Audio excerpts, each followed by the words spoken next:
Chapter 1. Knowing the God of the Gospel.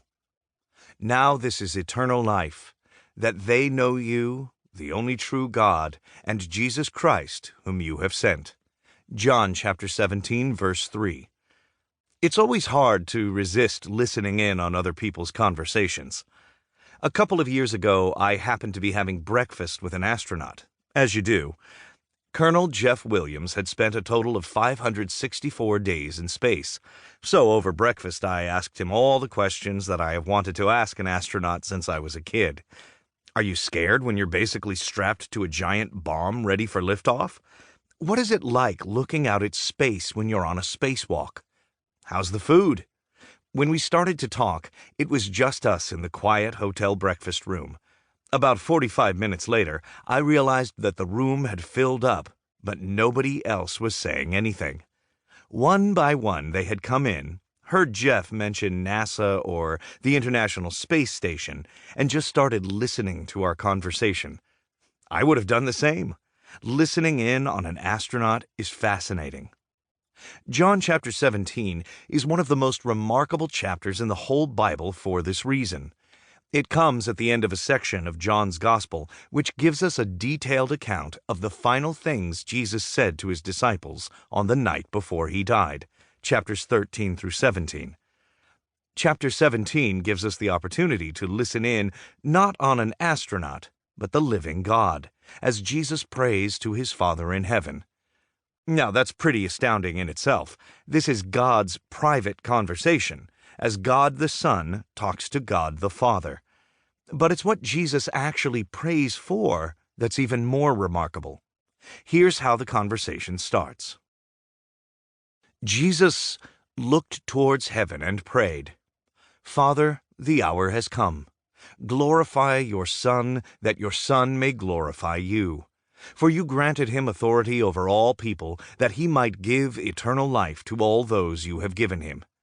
Now this is eternal life, that they know you, the only true God, and Jesus Christ whom you have sent. I have brought you glory on earth by finishing the work you gave me to do. And now, Father, glorify me in your presence with the glory I had with you before the world began." This whole scene is very intense. The hour that has come is for Jesus' death. Verse 1.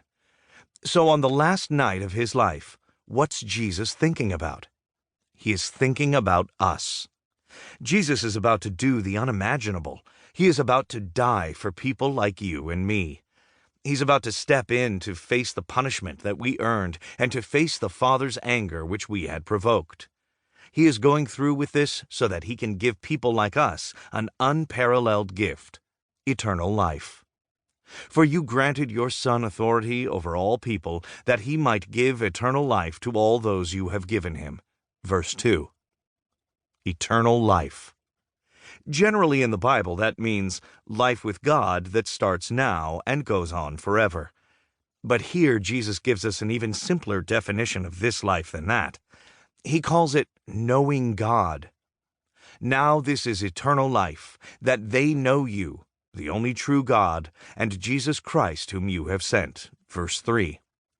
To be a Christian, to have eternal life, is to know God. We don't often think of it like this, but knowing God is the very heart of the Christian life. So I hope you've got this.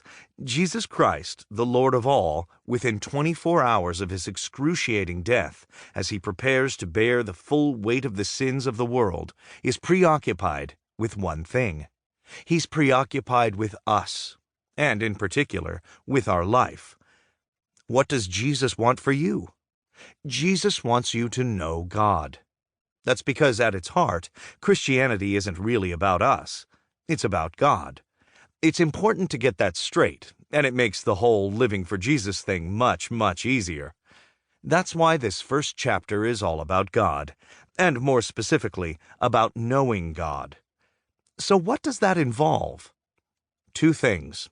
The rest of the Bible makes it clear that to know God is to meet the Trinity, and to know God is to be united to Christ.